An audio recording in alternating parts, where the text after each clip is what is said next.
Hi guys, and welcome to my latest video. I'm quite excited today because I received this in the post, and what this is bare conductive electric paint. And the reason why I ordered this was to repair a remote control.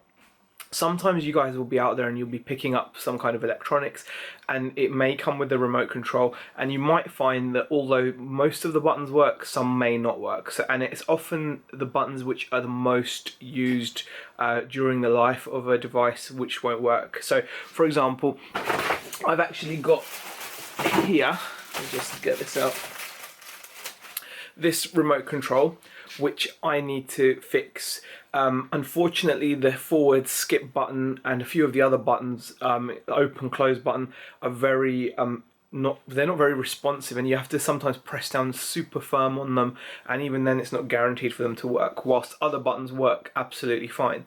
I did open this remote control up, had a look inside, and it's clean enough. The only reason the buttons aren't working is because there's like a conductive material on the back of these rubber buttons which creates a circuit when pressed down with the with the PCB that's in these things, and that's meant to send the signal to change the channel. But over time that can wear off. So I'm going to show you guys what I'm talking about and how this this electric what's it called? This electric paint works.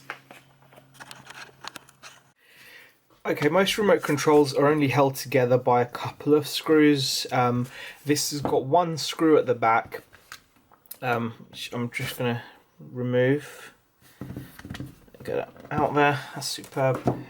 Take off the back of the actual remote control, and then you're going to need some kind of a spudger tool. So this is like a plastic spudger. What it does is you can just pry open what you need to pry open. So if I just put that plastic in there, I'll be able to pry this case open by just opening the clips that are keeping the case together, and you can see that it's come apart there now.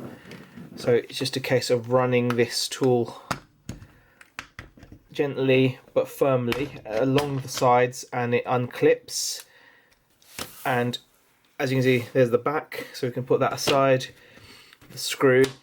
Here is the actual PCB for the remote. Just carefully remove that. Now I've actually cleaned this up with isopropyl alcohol, so that's where all the buttons are, that's where all the buttons basically need to touch for this to function. Now on the back of, that's not the important bit. Let me just pull this off here, just show you that. Just move that out of the way as well. So this is your rubber button pad. So this is where all your buttons are.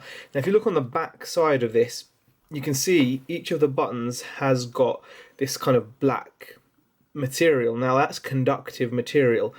Now unfortunately on some of these buttons that material has all but worn off. So for example there, I don't know if this is going to focus very well or not, but there are certain buttons which just are not working correctly because the material's pretty much worn off, and that's where this paint is going to come in.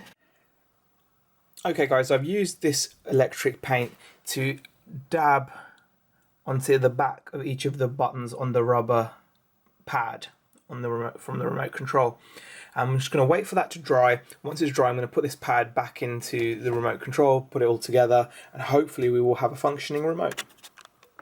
Okay guys, so I've now put the remote control back together, and thankfully all the electric paint has dried on the back of the keypad.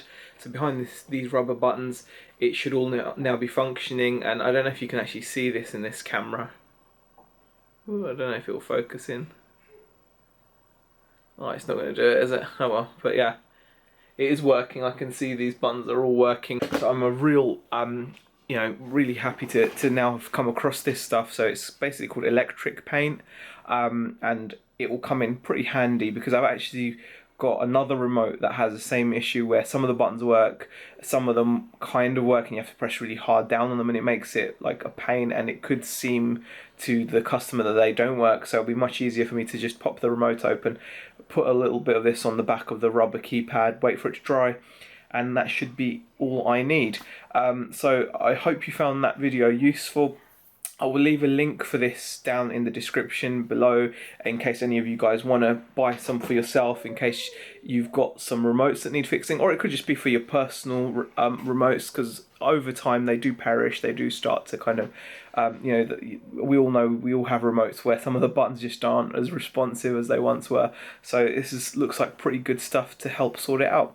Anyway guys, I hope you enjoyed the video. If you did, give it a thumbs up, leave a comment in the comment section, and I'll see you in the next video.